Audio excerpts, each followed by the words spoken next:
बिस्मिल्लाहिर्रहमानिर्रहीम। Dear students and all viewers, अस्सलामु अलैकुम। उम्मीद है कि आप सब अल्लाह के फजल से खैरियत से होंगे। Welcome to my YouTube channel. I am doctor engineer Majid Amin from Peshawar, Pakistan.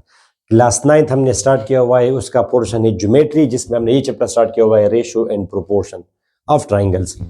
ठीक है, और उसका है लेक्चर नंबर 4। स्टूडेंट्स के भी कभी मैं लिंक भी देता हूँ यहाँ पे, अदरवाइज डिस्क्रिप्शन में सारे प्लेलिस्ट अवेलेबल है। किसी भी वक्त किसी भी चैप्टर में आप जा सकते हैं यहाँ से डिस्क्रिप्शन। तो students let's get started. Theorem statement है कि if two triangles are similar then the measure of their corresponding sides are proportional. Proportion का तो आपको मतलब है स्टूडेंट्स, मैंने आपको लेक्चर नंबर 1 में बता दिया है। रेशो आप जानते हैं। फॉर एग्जांपल ए की वैल्यू 8 है और बी की वैल्यू फॉर एग्जांपल 12 है, तो ये अगर आप डिवाइड करेंगे, सिंप्लीफाई करेंगे बच्चों, तो इसको हम बोलते हैं रेशो। तो ए रेशो बी बराबर है 2:3। ठीक है, फिर अगर ए और बी का रेशो और सी और डी का रेशो बराबर हो तो we say A ratio B proportion C ratio D. Simple सी बात। इनको हम बोलते हैं स्टूडेंट्स प्रोपोर्शन। ओके, तो स्टूडेंट्स ये प्रोपोर्शन, तो students triangle A B C S ये सिमिलर का सिंबल है। अच्छा, सिमिलर ट्राइंगल क्या होता है? जिसमें एंगल्स बराबर हो। एक तो होता है कॉन्ग्रुएंट ट्राइंगल्स।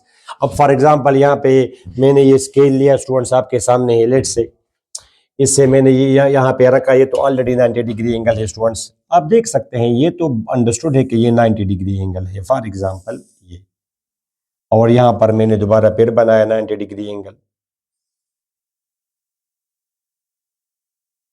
ठीक है, अब स्टूडेंट्स एक पॉइंट यहाँ पे मैंने ये लिया, दूसरा पॉइंट मैंने ये लिया। My sweet students, for example ये पॉइंट मैंने ऐसा लिया कि ये एंगल 30 है,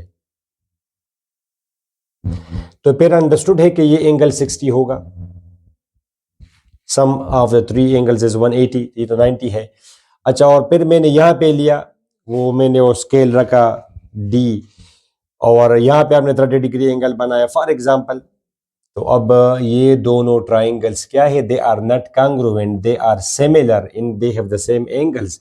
एक ट्राइंगल बड़ा है, एक ट्राइंगल छोटा है, बट इनके एंगल्स बराबर हैं। तो this type of triangles they are called similar triangles, right? Okay, तो ये लिखा है कि if two triangles are similar then their measure of their corresponding sides are proportional. तो आप लिखिए triangle A B C is similar, ये दो ट्राइंगल ये सिमिलर है। सिमिलर का मतलब है कि ये एंगल और ये एंगल बराबर है। This angle and this angle are equal, और this angle and this angle are equal, they are similar triangles.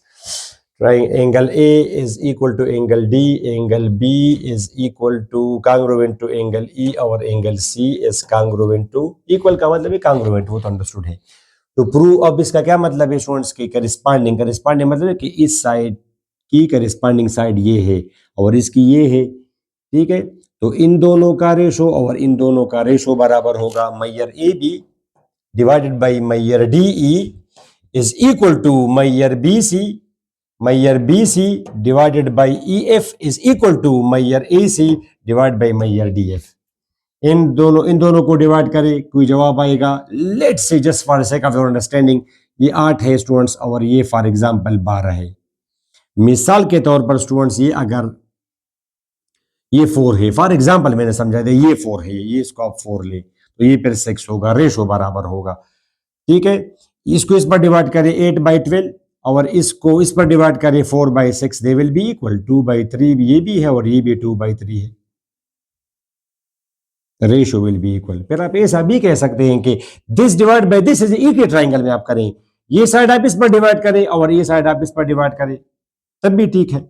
यही से आएगा बी सी, ये ए सी आप यहां पे ले आए और डी ई आप वहां पे ले जाए, तो this by this equal to this by this. Okay students, तो ये आपका टू प्रूव करेंगे आप कंस्ट्रक्शन में आप क्या लिखेंगे? Take point G and H on D F and D E. तो डी एफ पर आप क्या लेंगे? डी एफ पर आप जी लेंगे। फर्ज करिए मैंने जी लिया और एच आपने किस पर लिया? डीई पर लिया। डीई पर आपने ये क्या लिया स्टूडेंट्स? डीई पर आपने ये लिया students H, such that A C is congruent to, A C is congruent to, थोड़ा सा आप इसको नीचे लेंगे यहाँ पे, such that A C is congruent to G H. आप ये पॉइंट ऐसा लेंगे कि ये दोनों आपस में बराबर हो, और यहाँ पे ऐसा लेंगे कि ये दोनों आपस में बराबर हो, A B is equal to D H A. फिर मैंने लिखा कि ज्वाइन जी टू एच। अब आप जी को ज्वाइन करेंगे एच के साथ, इस तरह मैंने ज्वाइन किया, ये कंस्ट्रक्शन है। ठीक हुआ स्टूडेंट्स, तो ये आप लोगों ने construction, you are all set. अब हम स्टूडेंट्स एक बात सुने, अब ये तो आप ये तो नहीं कहेंगे कि जी अब हमने असल में ये साबित करना होगा कि ये एंगल और ये एंगल आपस में बराबर है। तो एक्चुअली हमने फिर ये साबित करना होगा कि ये साइड इसको पैरेलल है। ये अगर आपने कह दिया कि ये साइड पैरेलल है इसको, तो फिर तो बात खत्म। वो तो फिर हमें पता है कि दो पैरेलल लाइंस हो और एक इंटरसेक्टिंग लाइन हो, ट्रांसवर्सल जिसको बोलते हैं, तो ये एंगल और ये एंगल तो बराबर होंगे, they are called corresponding angles. ये तो अगर आपने कह दिया कि ये इसको पैरेलल है, फिर तो बात खत्म। असल में अब हम साबित करेंगे कि ये इसको पैरेलल है, फिर अब प्रीवियस थ्योरम्स के रिजल्ट लगाएंगे और हम आगे प्रोसीड करेंगे। तो फर्स्ट साबित करना है कि ये इसको पैरेलल है। हमने तो सिर्फ ये कह दिया कि ये इसके बराबर है और ये इसके बराबर है। Now we have to prove that G H will be equal to E F, और उसको फिर आगे जाके थ्योरम में हम प्रोसीड करेंगे। ठीक है स्टूडेंट्स, ओके। तो अब आप देंगे स्टेटमेंट्स और आप उसकी देंगे ठोस रीजंस। ये नहीं है कि आपको जब नजर आ रहा है, रीजन देंगे ज्योमेट्रिकल कि आपने ये बात क्यों की। ओके, तो let's get into that.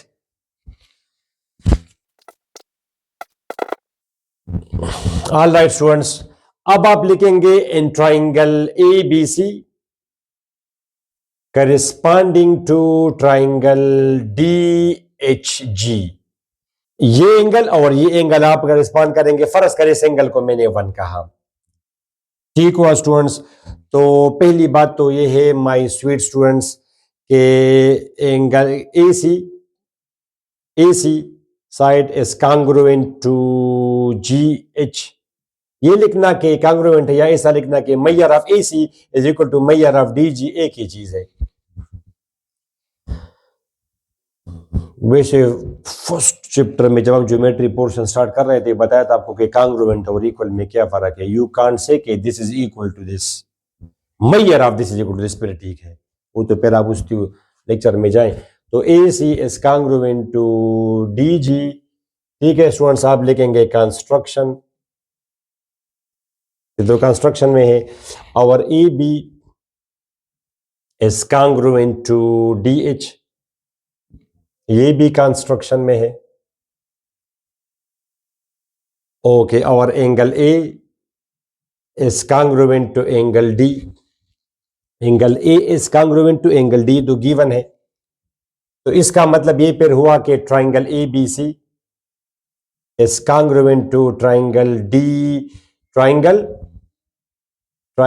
DHG, because ये दोनों बराबर है, ये दोनों बराबर। इसको हम बोलते हैं SAS पोस्टुलेट। शायद यहाँ पे आपको लिंक में नजर आ जाएगा। दो ट्राइंगल्स में अगर two corresponding sides and including angle इस तरह करस्पॉन्डिंग टू साइड्स और इंक्लूडिंग एंगल के बराबर हो, so the two triangles will be congruent. और जब कांग्रुएंट हो तो इसका मतलब है कि फिर ये एंगल और ये एंगल आपस में बराबर है। इसका मतलब ये हुआ कि angle C is congruent to angle 1 because corresponding parts of congruent triangles are congruent. अच्छा, तो अब ये दोनों एंगल्स हमने साबित कर दिए कि ये दोनों बराबर हैं। हमने नहीं देखा कि हमें दिख रहा है कि ये दोनों बराबर है, हमने साबित किया बिल्कुल टेक्निकली ज्योमेट्री तरीके से। अब ये दोनों एंगल्स बराबर है, मगर ये एंगल तो इसके बराबर है। Angle C is equal to angle 1, but angle C is congruent to angle F, ये तो गिवन है आपको। तो इसका मतलब ये हुआ स्टूडेंट्स के, इसका मतलब ये हुआ कि major angle 1 is congruent to angle 1 is congruent to angle F।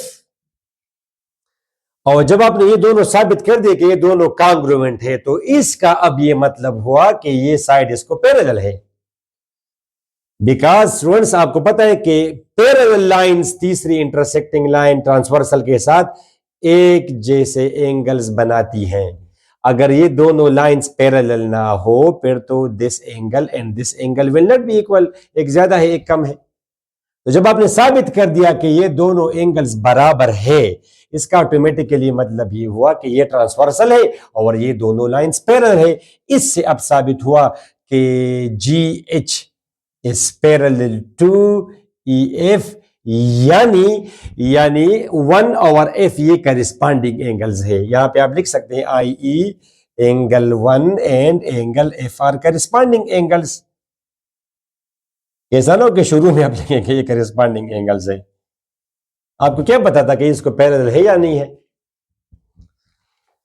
Okay, तो अब हमने साबित कर दिया स्टूडेंट्स कि ये और ये बराबर है, तो साबित हुआ कि ये दोनों पैरेलल है। जब ये पैरेलल हो स्टूडेंट्स तो फिर तो आपको पता है कि दिस रेशो दिस, इसका मतलब ये हुआ कि measure D G divided by measure G F will be equal to measure D H divided by measure H ई।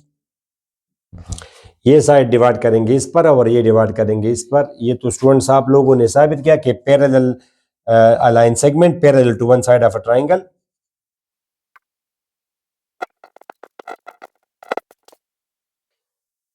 ठीक है स्टूडेंट्स, ये मैंने कैमरा थोड़ा सेट कर दिया। अलाइन सेगमेंट पेयर, ये आपने कैसे लिखा? Because a line segment parallel to one side of a triangle intersects the other two proportionally. ये तो हमने थ्योरम साबित किया है, लिंक आपको दे रहा हूं स्टूडेंट्स कि अब चूंकि ये इसको पैरेलल है तो ये इन दोनों को प्रोपोर्शनली इंटरसेक्ट करेगा। फिर आप ये भी लिख सकते हैं कि this divide by this, theorem है प्रीवियस में, और दिस बाय दिस बराबर होंगे एच ई। या आप ऐसा भी लिख सकते हैं कि इसका और इस पूरे का रेशो प्रोपोर्शनली का ये मतलब है कोई से दो पार्ट्स, मगर फिर आप करिस्पॉन्डिंग लेंगे D G divide by D F. आप डी एफ लें, पूरा लें, तो यहां पर भी आप फिर करिस्पॉन्डिंग लेंगे कि D H divided by D E. ये रीजन है। बट स्टूडेंट्स ये जो आपका है डी जी तो बराबर है स्टूडेंट्स ए सी के, ए सी के बराबर है। डी जी बराबर है ए सी के, जैसे हमने कंस्ट्रक्शन में लिया है। और डी एफ तो डी एफ है, और डी एच बराबर है ए बी के, कंस्ट्रक्शन में लिखा है, इसकी जगह ए बी और मैयर डी ई। ये तो हमने साबित करना था कि Maihar A C divided by ये measure A C divide by measure D F is equal to measure A B divide by measure D E, hence proved. फिर आप नीचे लिखेंगे स्टूडेंट्स के सिमिलरली फिर आप प्रूफ करेंगे कि हाँ, आप इसके बाद लिखेंगे, मगर सेम प्रोसीजर हम रिपीट नहीं करते। आप इसके बाद लिखेंगे similarly it can be prove that measure A B divide by measure D E, इसके बाद लिखेंगे, चूंकि जगह नहीं है कैमरे में नजर आएगा, is equal to measure B C divided by measure E F. ये आप लिखेंगे इसके नीचे, फिर इसके बाद आप लिखेंगे हेंस प्रूव्ड। ठीक हुआ स्टूडेंट्स? तो I think it was a very simple proof. हमने देखा कि जब ये साइड इसको पैरेलल है तो ये इन दोनों को प्रोपोर्शनली इंटरसेक्ट करेगा। फिर आप करिस्पॉन्डिंग पॉइंट्स लेंगे। अगर ये डिवाइड किया इस पर तो फिर ये डिवाइड करेंगे इस पर, अगर ये डिवाइड किया पूरे पर तो फिर ये डिवाइड करेंगे पूरे पर। रेशो, साइड्स का रेशो सेम आएगा। This is what proportion is. ठीक है स्टूडेंट्स, तो आई थिंक आप लोगों को समझ आ गई थ्योरम की। फिर भी अगर कोई कंफ्यूजन है तो let me know in the comment section. I think ये इस चैप्टर का आखिरी थ्योरम है। एक्सरसाइज मैं इसलिए नहीं करता कि बुक्स तो चेंज हो जाएंगी, तो फिर मैं तो जब नई बुक्स आएंगी तो फिर मैं एक्सरसाइज भी करूंगा, मगर थ्योरम ये अब चाहे फेडरल बुक हो, KPK बुक हो, पंजाब हो, सिंध हो, बलूचिस्तान हो, सब में ये थ्योरम होगा। तो ये थ्योरम सब ये एनी 9th क्लास के लिए है। ठीक है स्टूडेंट्स, नेक्स्ट लेक्चर तक जिसमें हम नया चैप्टर स्टार्ट करेंगे। इजाजत दे, अपनी दुआ में जरूर याद रखें। अल्लाह हाफिज।